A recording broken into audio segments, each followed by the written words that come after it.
하겠습니다. 오늘 말씀은 마태복음 22장 34절부터 40절 말씀입니다. 마태복음 22장 34절에서 40절 말씀, 우리 한 절씩 교독해서 읽겠습니다. 예수께서 사두개인들로 대답할 수 없게 하셨다 함을 바리새인들이 듣고 모였는데, 선생님, 율법 중에서 어느 계명이 크니이까?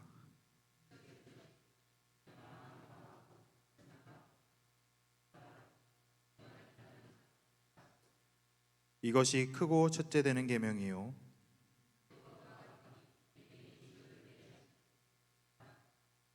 같이 읽겠습니다. 이 두 계명이 온 율법과 선지자의 강령이니라. 아멘. 고난주간 둘째 날 화요일 기도의 자리에 나오신 여러분을 환영하고 축복합니다. 오늘 말씀은 예수님이 이제 십자가의 그 길, 고난의 길, 그 길을 가시던 도중 이제 화요일입니다. 특별히 이 화요일 같은 경우에는 예수님과 이제 반대쪽에 있다라고 불리는 사람들과 많은 이런 변론들을 하셨던 날이 바로 화요일입니다. 그래서 오늘 이 예루살렘 성전에서 종교 지도자들과 했었던 이러한 것을 통해서 함께 살펴볼 텐데, 우리의 삶을 살다 보면 바쁘게 삽니다. 너무나도 바쁘게 살다 보면 이 일에 치여서 내가 왜 이 일을 하고 있는가라는 것에 대해서 잊어버릴 때가 있습니다. 그래서 내가 이 일을 왜 하고 있고 무엇 때문에 지금 이렇게 내가 과연 바쁘게 살아가야 하는가라고 생각할 때가 있습니다. 그렇게 정신없이 하루하루를 살아가다 보면 이제 끝에는 이제 공허해지는, 과연 나의 삶은 무엇인가라는 그러한 생각을 하게 될 텐데, 오늘 말씀에서도 그 길을 분주한 삶 가운데 살아가던 자들이 그 허무한 가운데 빠지는 모습이 드러나게 됩니다. 그들이 바로 오늘 말씀에 나오는 바리새인들, 특별히 예수님께 질문을 했던 율법사라고 불리는 사람이었습니다. 율법사가 예수님을 찾아와서 질문을 하게 되는데, 그 질문을 할 때 오늘 말씀에서 예수님을 시험하여 라고 시작을 합니다. 시험하다라는 말, 그러니까 질문 자체가 궁금해서 무언가 답을 얻기 위해서가 아니라 그저 예수님의 말을 잡고 꼬투리를 잡아서 예수님을 넘어뜨리고자 하는 그러한 생각을 갖고 있었던 것이었습니다. 그래서 예수님의 그런 허점을 잡아서 무너뜨리려고 하는 그 교만함, 왜냐하면 이 사건 바로 직전에, 그러니까 유대인들이 찾아왔던 이 말씀에서 유대인들이 찾아왔던 이유가 뭐냐면, 사두개인들로 대답할 수 없게 하셨다 함을 바리새인들이 들었다라고 합니다. 그러니까 이 바리새인들, 사두개인들을 잘 아시죠? 사실 굉장히 어려운 내용인데 우리는 성경을 너무 쉽게 받으니까 알아요. 바리새인들, 사두개인들 왜 등장했는지 모르지만 아무튼 이 둘은 사이가 안 좋다라는 건 잘 압니다. 특별히 바리새인들과 사두개인들 차이가 뭐였냐면, 바리새인들은 부활이 있다라고 믿는 사람들이었고 사두개인들은 부활이 없다라는 것을 믿었습니다. 그런데 이 바로 앞의 사건에서 사두개인들이 예수님을 찾아와서 부활에 대해서 질문을 합니다. 그래서 예수님께 이제 형제 7이 있는데 첫째가 결혼을 했는데 첫째가 죽으면 첫째의 아내, 그러니까 형수와 둘째가 결혼, 그다음 셋째, 넷째, 다섯째, 여섯째가 다 죽어가면서 결혼을 하면 부활할 때 이 여자는 누구의 아내인가? 그러니까 부활에 대한 질문을 하게 됩니다.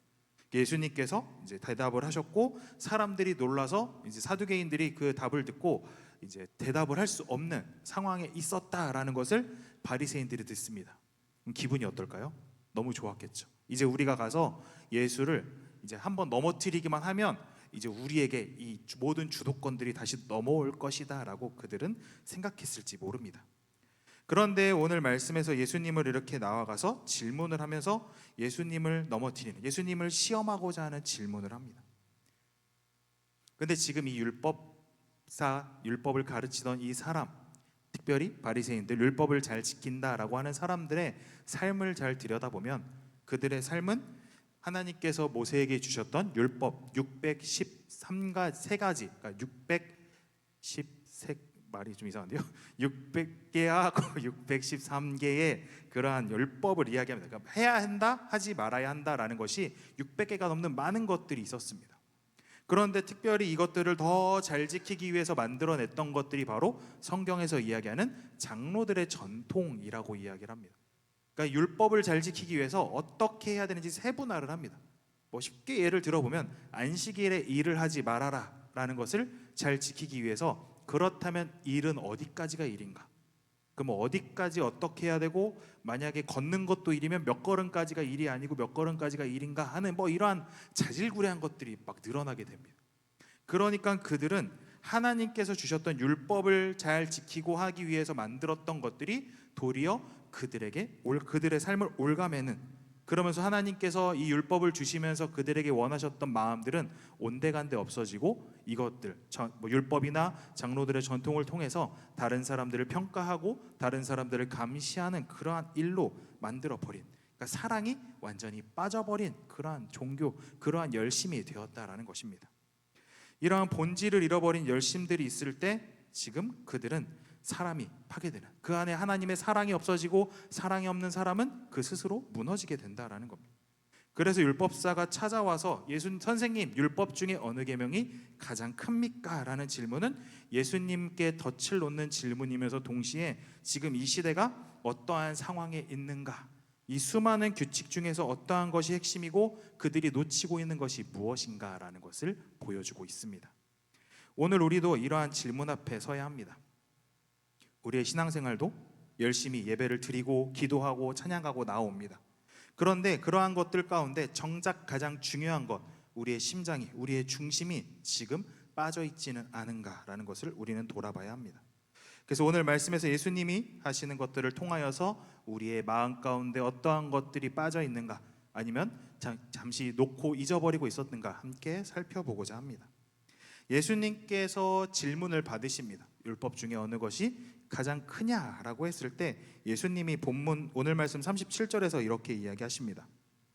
예수께서 이르시되 내 마음을 다하고 목숨을 다하고 뜻을 다하여 주 너의 하나님을 사랑하라 하셨으니 라고 합니다. 구약의 말씀을 인용하시면서 이렇게 말씀을 하십니다. 이 대답은 그들의 율법 613가지의 그 율법들의 모든 것들, 파편으로 터져 있던 것들을 단 하나의 중심으로 다 꿰뚫어 버리는 말씀이었습니다. 이것도 해야 하고 저것도 해야 한다라고 하면서 많은 의무들, 많은 것들이 그들을 올가매고 있었는데, 예수님께서는 그들 안에 가장 중요한 것, 그 모든 것들은 결국 하나님을 사랑할 때 가능한, 하나님을 사랑하면 다 자연스럽게 따라오는 것이었다라는 것을 그들에게 말씀하십니다. 그런데 오늘 말씀에서 특별히 어떻게 사랑해야 하는가, 너희가 마음과 목숨과 뜻을 다하여 사랑하라 라고 하십니다. 우리가 하나님 앞에 모든 것들이, 우리의 삶의 모든 것이 다 하나님께 집중되어야 합니다. 우리의 삶이 너무나도 분주하다 보니, 생각이 많다 보니 우리의 삶의 목표를 잃어버릴 때가 많습니다. 운전을 하시다 보면, 운전하시는 분들 아시겠죠? 운전을 하다가 옆에 이제 누가 타고 있거나 뭐 하다 보면 오 저거 봐 라고 하면 어떻게 해요? 나도 모르게 같이 봐요. 오 하면 이제 좋은 차는 아니겠지만 옛날 차들은 같이 이제 시선과 함께 차가 이렇게 살짝 틀어지게 됩니다. 그러니까 내가 지금 보고 있는 것을 향해서 나의 몸이 틀어지게 됩니다. 제가 부평 지하상가를 다니다 보면 저는 이제 항상 좀 빨리 걷는 편이거든요. 막 가다 보면 앞에 어떤 분들은 이제 세워라 내워라 가요. 그래서 여기 옷집 이렇게 봤다가 가진 않지만 옷집도 보고 옆에 무슨 떡집도 보고 막 이러면서 왔다 갔다 해요. 그러면 속도가 안 나요. 난 지금 빨리 지하철을 타러 빨리 가고 싶은데 앞에서 길이 막혀요. 근데 그 사람은 여기도 봤다 저기도 봤다 하면서 그의 시선이 빼앗기게 되는 겁니다. 우리의 삶에서도 너무 분주하다 보면, 주변에 있는 것들에 너무 많은 신경을 쓰다 보면 우리의 목표를 향하여 달려나가는 길들을 잃어버리게 된다라는 것입니다. 하나님께서, 예수님께서 오늘 하셨던 것들은 우리 안에 있는 너무나도 많은 생각들, 내가 예수님을 믿고 신앙생활을 하면서 했던 모든 것들을 과연 어떻게 지키고 살아가야 할까라는 그러한 생각들을 단 하나로, 바로 하나님을 사랑하라 라는 것으로 하나로 묶으셨다라는 것입니다. 근데 여기서 하나님을 사랑해라 라는 것은 단순히 뭐 사람과 사람끼리의 그러한 사랑, 이런 감정적으로 뭐 뜨거움들, 이러한 것들을 뛰어넘는 사랑입니다. 바로 내 삶의 모든 우선순위가 하나님께 맞춰져 있어야 하는 것입니다. 하나님께서는 우리 안에 이것저것 따지지 말고 바로 나를 사랑해라, 다른 것보다 나를 무조건 먼저 더 사랑해라 라고 말씀을 하십니다. 하나님께서는 질투의 하나님이십니다. 하나님 외에 그 어떤 것도 하나님보단 우선하는 것을 원치 않으신다라는 것을 우리는 깨달아야 합니다. 우리가 오늘 이 시간 또 모여서 또 기도하고 나아가는 것은 예수님께서 우리를 위하여 그 십자가의 길을 가시는 그 은혜를 기억하며 또 그 예수님을 보내주신 하나님의 그 사랑을 기억하는 것입니다. 그러기 위해선 우리가 먼저 우리도 또한 하나님을 사랑해야 합니다. 마음과 목숨과 뜻을 다하여 우리 하나님께 나의 모든 삶의 우선순위를 하나님께 맞추며 나아가는 우리가 되기를 간절히 소망합니다. 이렇게 대답하셨던 하나님을 사랑해라 라고 하셨던 예수님이 두 번째 이야기를 하십니다. 오늘 말씀 39절을 보면 둘째도 그와 같으니 내 이웃을 내 자신같이 사랑하라 라고 하십니다. 여기서 예수님이 시작할 때 뭐라고 하냐면 둘째도 그와 같으니 라고 말씀을 하십니다.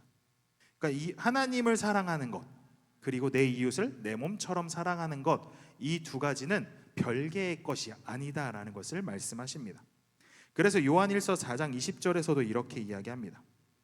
누구든지 하나님을 사랑하노라 하고 그 형제를 미워하면 이는 거짓말하는 자니 보는 바 그 형제를 사랑하지 아니하는 자는 보지 못하는 바 하나님을 사랑할 수 없느니라 라고 하십니다. 우리가 형제를 사랑하지 않는다면 우리가 하나님을 사랑하지, 그러니까 이 두 가지 하나님 사랑과 이웃 사랑은 결국 같이 하게 되는, 마치 동전의 앞면과 뒷면처럼 떨어질래야 떨어질 수 없는 똑같은 이어져가는 함께하는 것이다라는 겁니다. 오늘 말씀에 보면 이 율법사는 자신은 아마 하나님을 잘 안다고 하나님을 향하여 열심을 낸다라고 그는 자부했을 것입니다. 그런데 정작 눈앞에 있는 예수님, 형제들을 보면서 사랑하기보다는 시험의 대상으로 삼고 다른 사람들을 자신보다 낮은 상태로 업신 여기는 그러한 생각들이 가득했을 겁니다. 그러니까 이 사람이 어떤 행동을 하면 우리가 가지고 있는 율법, 우리가 가지고 있는 이런 전통들을 깨뜨리면서 하고 있는 것은 아닌가, 그렇게 만약에 어기면 그들을 정죄하는 그러한 모습들, 그러한 것들이 된다라는 겁니다. 참된 은혜를 경험하는 사람들은 다른 사람들을 업신여기거나 다른 사람들을 지적하거나 다른 사람들을 비난하는 그러한 모습이 아니다라는 겁니다. 예수님께서는 우리에게 내 자신같이 내 이웃을 사랑해라 라고 하셨습니다. 이것은 다른 나의 아픔, 내가 아픈 건 그 누구보다도 내가 잘 압니다. 그 아픈 것처럼 다른 사람의 고통도 민감하게 받아들일 수 있는, 다른 사람이 이야기하는 것을 같이 공감하면서 다른 사람들을 위하여 기도하고 공감하는 그러한 사랑의 모습이 우리 안에 있어야 한다라는 것입니다. 이웃사랑, 바로 하나님께서 우리에게 원하시는 것입니다. 하나님을 사랑하는 것처럼 이웃 사랑하는 것도 그만큼 우리의 삶에서 중요하다라는 것을 알아야 합니다. 그렇게 이웃 사랑을 할 때 우리의 시선들은, 우리의 눈빛은 다른 사람을 보면서 긍휼의 눈빛, 사랑의 눈빛을 할 수 있게 되는 것입니다. 다른 사람들을 볼 때 내가 다른 사람들을 볼 때 하나님의 눈으로 볼 수 있도록, 하나님의 사랑의 마음을 가지고 볼 수 있도록 해달라고 우리가 기도하며 나아갔으면 좋겠습니다. 그래서 오늘도 우리가 기도할 때 나를 도와주세요 에서 벗어나서 내 곁에 있는 사람들을 하나님의 사랑의 눈으로 바라볼 수 있도록, 그 사람들을 위하여 기도할 수 있도록 우리의 기도의 시선들이 더 넓어지는 은혜를 우리가 경험했으면 좋겠습니다. 하나님께서 하나님을 사랑하고 이웃을 사랑해라 하라고 예수님을 통하여 말씀하셨는데, 듣기만 해도 잘 압니다. 이 말씀 너무나도 많이 들었습니다. 하나님 사랑해야지, 내 이웃을 내 몸처럼 사랑해야지 라고 듣습니다. 그런데 정말 이 말씀이 나에게 기쁨이고 이 말씀이 나의 마음 가운데 꼭 새겨져 있는가, 아니면 큰 부담인가 라고 우리는 생각해 보아야 합니다. 정말 우리가 이 하나님의 말씀, 하나님을 사랑하고 이웃을 사랑해라 라고 하는 말씀들을 보면서 정말 다 지킬 수 있는가 라고 한다면 생각해 보면 너무나도 어려운 일입니다. 제가 방금 교회 오는 길에 어떤 걸 봤냐면, 저희 집 이제 바로 앞에가 이 동네 까먹었네. 아무튼 그 롯데시네마 옆에 회전교차로가 있습니다. 거길 딱 지나가는데 딱 사고 난 차가 보이는 거예요. 이제 어떤 차가 이렇게 와서 지나가는데 뒤에서 엉덩이를 딱 쳤어요. 그런데 이제 앞에 차에 있는 사람이 내려서 막 화를 내고 있고, 뒷차에 있는 사람은 나오지도 못하고 창문만 살짝 내리고 막 뭐 얘기를 하고 있더라고. 그런 것들을 보면서 사람들이 그런 사고였기 때문에 화가 나고 이럴 수 있지만, 이 막 돌아다니다 보면 많은 사람들이 화가 항상 많아요. 항상 분노가 차 있어요. 뭐 작은 일만 해도 용서하고 이해하기보다는 화를 내고 뭔가 더 많은 것을 갚아주어야 된다라고 생각을 합니다. 제가 유초등부 이번 주 설교를 하면서 눈에는 눈, 이에는 이에 대해서 이야기를 했습니다. 그래서 아이들도 알더라고요. 눈에는 이랬더니 눈하고, 이에는 하니까 이를 이야기를 합니다. 근데 예수님께서 우리에게 원하시는 건 똑같이 갚아주어라 라고 하지 않으셨습니다.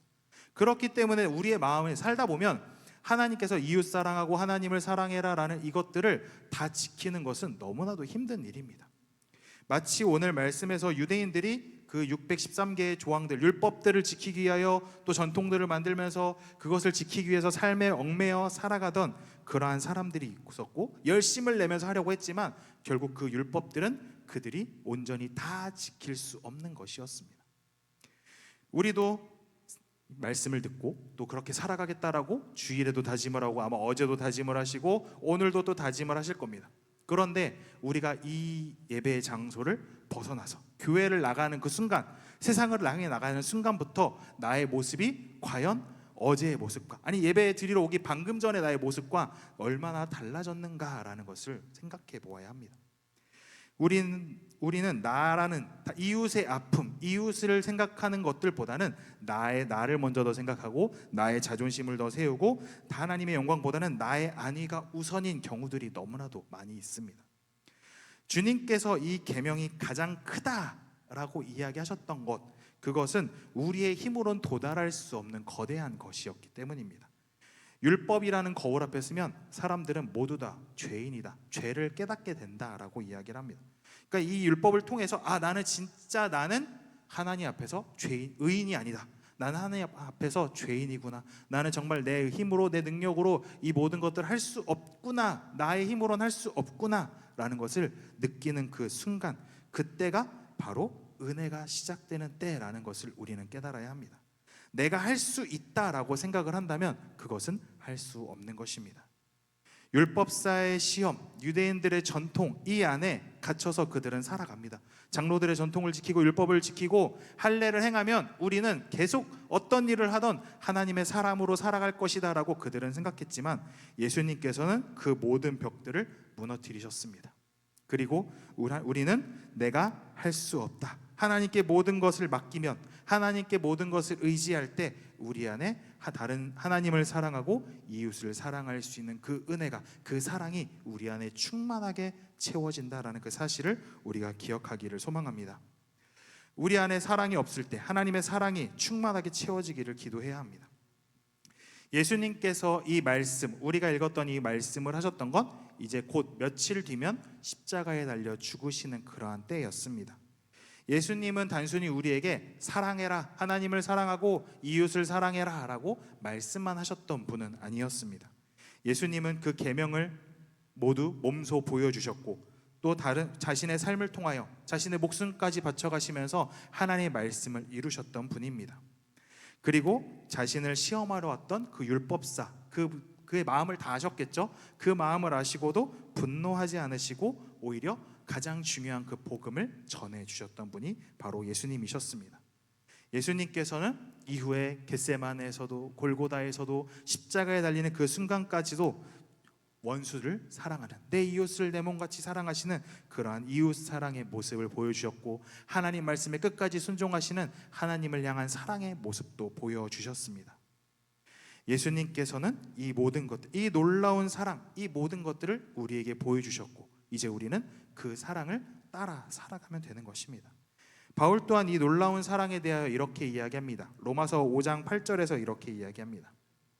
우리가 아직 죄인 되었을 때에 그리스도께서 우리를 위하여 죽으심으로 하나님께서 우리에 대한 자기의 사랑을 확증하셨느니라 라고 하십니다. 우리가 묵상해야 되는 것은 나의 결단, 난 앞으로 이렇게 살아야 되겠다가 아니라 주님께서 완성하신 그 사랑을 우리가 깊이 묵상하고 그 사랑이 우리를 덮고 있다라는 그 사실을 깨닫고 살아가야 합니다. 그럴 때, 그때부터 나의 모든 것들을 내려놓고 주의 사랑 안에 거할 때, 그 사랑이 충만할 때, 그 사랑이 우리를 덮을 때, 그때부터 우리는 진짜 사랑을 할 수 있는 힘을 얻게 된다라는 것을 기억하시길 바랍니다. 말씀을 맺겠습니다. 우리는 무엇이 진짜인지 모른 채, 진짜 사랑하고 어떤 것이 모른 채 서로를 시험하고 서로를 경쟁하고 서로를 바라보았던 그러한 모든 것들 다 내려놓고 우리 안에 모든 것들을 십자가의 사랑으로 충만하게 채우길 원합니다. 바울 또한 우리가 예수 그리스도로 우리 안에 그 사랑을 충만하게 채워라 라고 말씀합니다. 우리 말씀 갈라디아서 2장 20절 우리 한번 같이 읽어보도록 하겠습니다. 같이 읽겠습니다. 시작. 내가 그리스도와 함께 십자가에 못 박혔나니 그런즉 이제는 내가 사는 것이 아니요 오직 내 안에 그리스도께서 사시는 것이라. 이제 내가 육체 가운데 사는 것은 나를 사랑하사 나를 위하여 자기 자신을 버리신 하나님의 아들을 믿는 믿음 안에서 사는 것이라. 아멘. 오늘 우리가 이 말씀을 기억하면서 우리 안에 이제 나는 내려놓고 내 안에 주님이 채워지기를, 그 주님의 사랑이 충만하기를, 그 사랑이 나를 덮기를 기도하길 원합니다. 그리고 그 사랑이 채워졌을 때 하나님을 사랑하는 우리가 될 수 있고 이웃을 사랑하는 우리가 될 수 있습니다. 오늘도 우리가 이 말씀을 기억하면서 내 힘이 아닌 주님의 은혜로 살아가며 그 사랑을 전하며 살아가는, 진정한 사랑을 하며 살아가는 우리의 모두가 되기를 주님의 이름으로 축복합니다. 우리 함께 이 시간 찬양하며 기도하며 나아가기 원합니다.